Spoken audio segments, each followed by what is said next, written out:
Someone's O must go in this fight. This fight was to decide who was the best fighter in the UK at the middleweight division. This was for the European, British, and Commonwealth title. The winner goes on to fight for the world title. This is what I like about other countries and their fight fans, taking these national and regional title fights seriously, unlike in America. As I was mentioning in my Japanese fighter video, winning the Japan national title and the OPBF title, which signifies you are the best fighter in the Asian and Pacific region, is a big deal.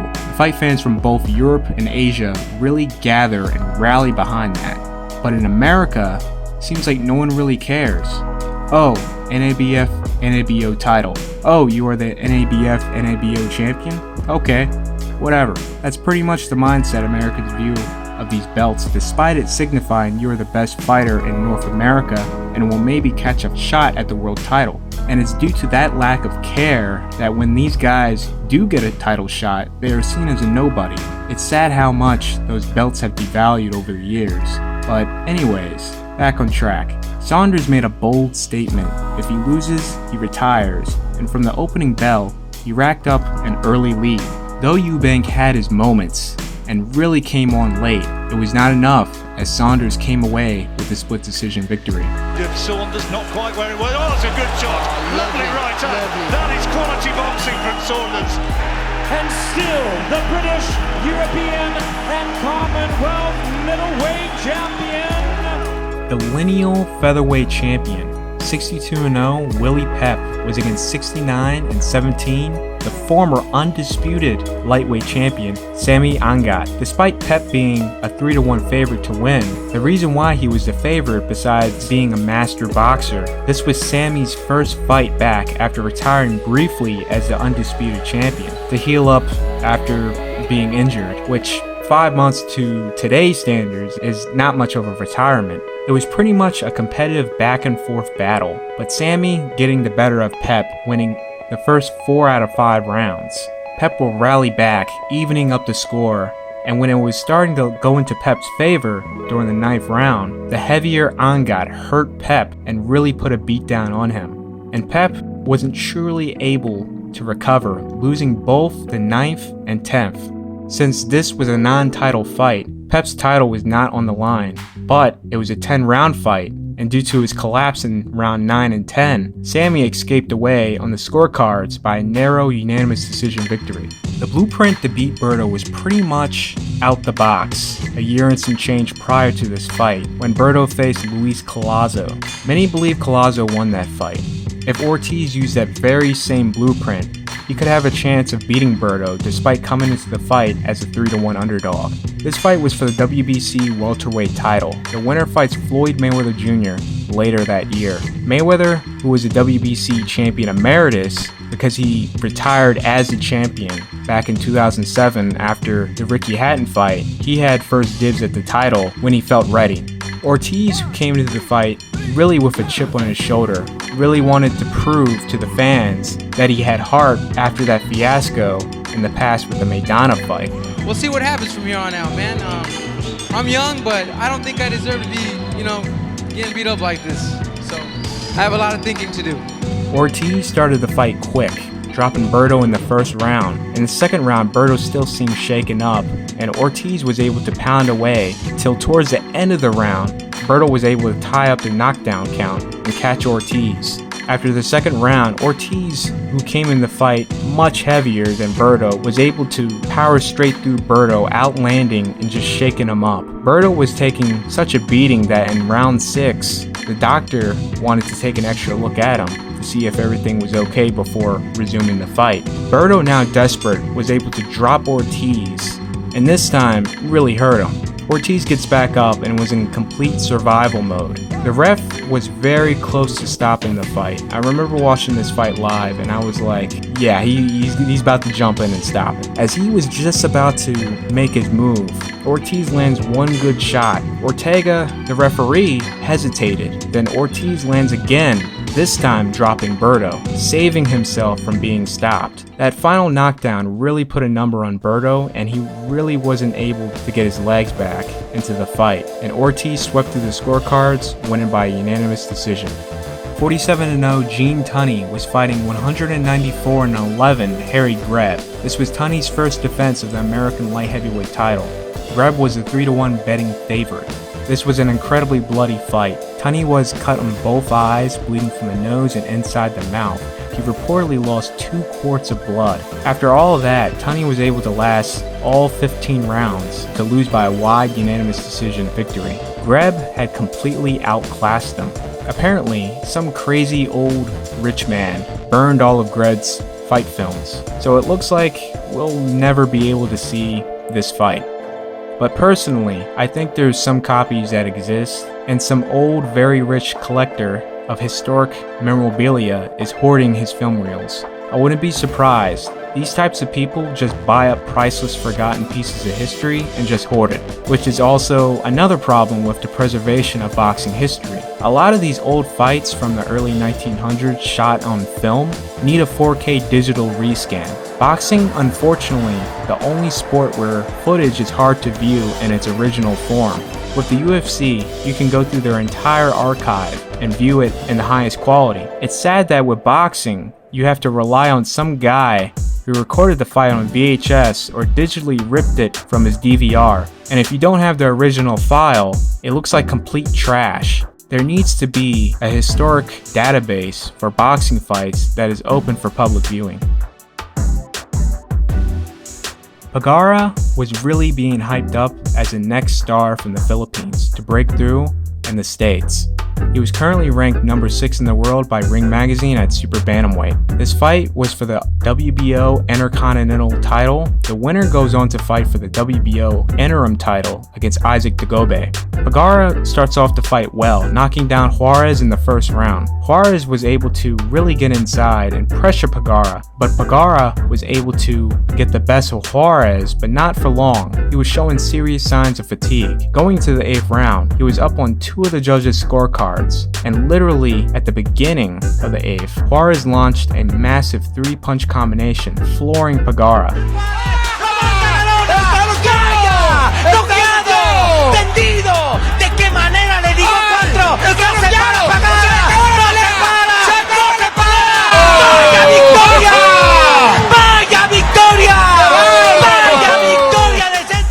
This was Vasyl Lomachenko's second professional fight.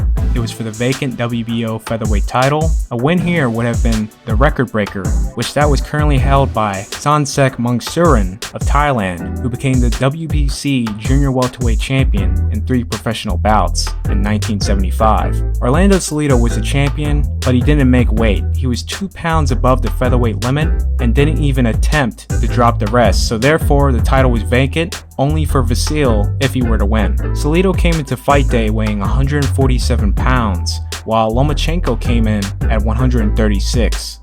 Fight in Texas? Check. Lawrence Cole as referee? Check.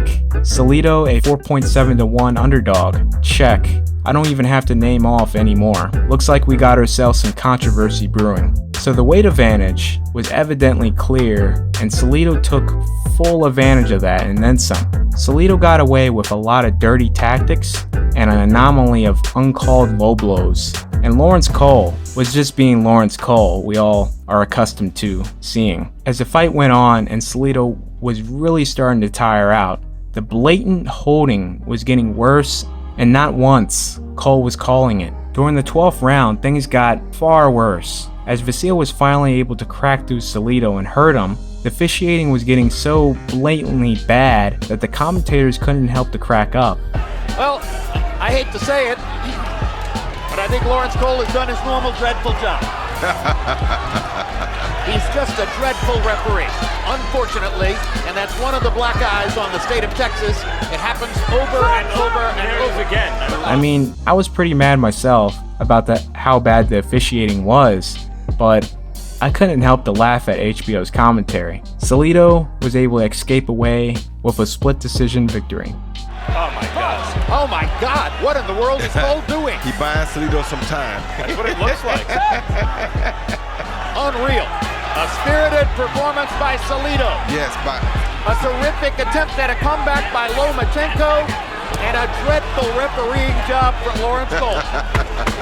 Everything we might have expected to see and more. Wow, this is the second undefeated opponent with a crazy record that Harry Greb defeated. This was actually their third fight. The fight was outside, and according to the records, it was a back and forth battle. Then going into the 7th round, it poured down raining and continued till the end of the fight. The last 4 rounds were something from a Hollywood movie, but too bad footage was destroyed by some crazy old man. Or aliens, who knows. Greb won by newspaper decision. Yeah, newspaper decision. Ever heard about it? It's a decision rendered by sports writers after a fight had ended inconclusively. Marcelino Freitas will go on in history as one of the greatest or the greatest champion to hail from Brazil. Freitas fought very well early, but the second half of the fight, Corrales was still incredibly fresh and Freitas was spent. After the 7th round, Freitas would be dropped in the 8th and the 9th. Then finally in the 10th round, after being dropped again, Freitas felt like he took too much punishment and felt like it was the right time to retire from the fight. This was the 9th title defense by Barrera. Stylistically, Jones just had Marco's number, and in the 5th round, Jones floors Barrera. Jones goes in to finish Marco in the final seconds to end the round off, and this is when the fight ends weird. The bell rings, Jones still wailing on Barrera. The ref never heard the bell go off, so that forced the corner to run out, get the ref to stop the fight. Despite the bell already ringing off, which by rules the corner can enter the ring, the fight was still ruled a disqualification victory for Jones.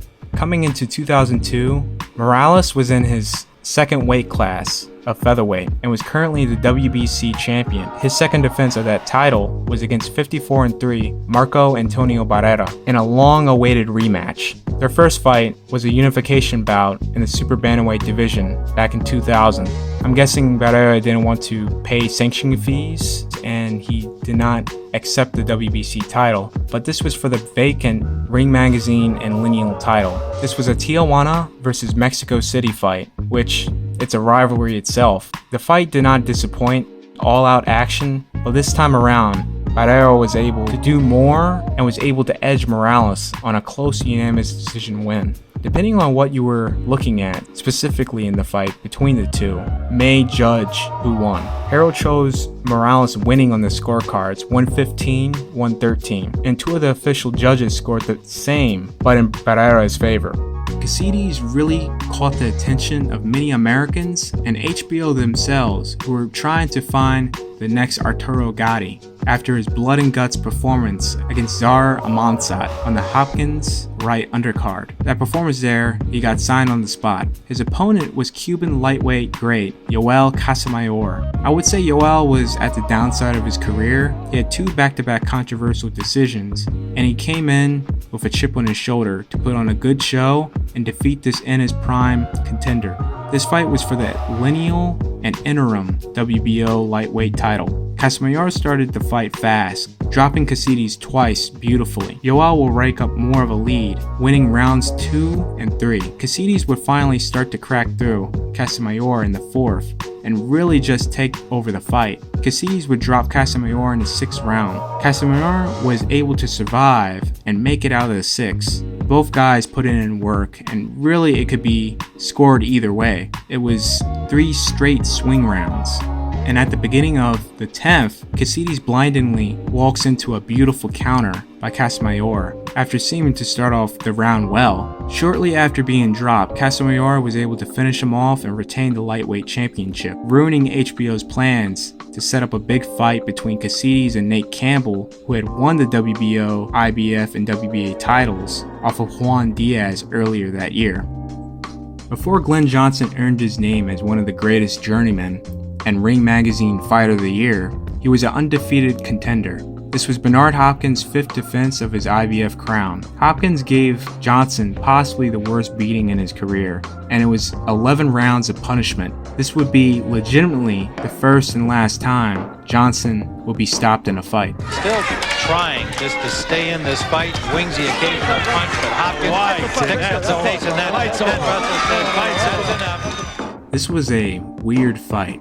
A young 17-year-old Pacquiao was up against, I could say, a gatekeeper Rustico Torrecampo. Pacquiao had to wear 8-ounce gloves and Torrecampo had to wear 6-ounce gloves because Pacquiao checked in overweight. According to the records here, Pacquiao was knocked out by his shoulder, then the actual punch landing low. So there was absolute no chance of him getting up from that, resulting in his first loss.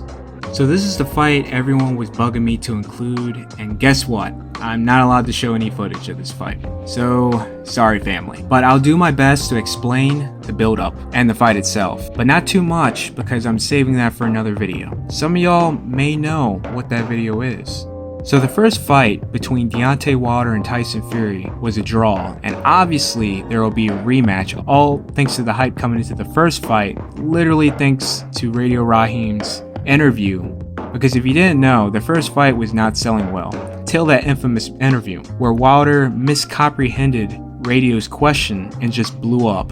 This interview turned Wilder into a certified meme worldwide, single-handedly selling the fight. Then, when the actual fight happened, and these people who came to watch were not disappointed at all. Personally, I thought that Fury did enough to win, but as far as having common people outside of boxing once again talking about not only the sport, but the heavyweight division in America, a part of me was glad. We were finally going to see prize fights, and these guys are finally going to be paid Mayweather and Canelo money. So that's awesome, and the performance the two put up promoting the fight outside the ring and the actual fight itself, they deserve every bit.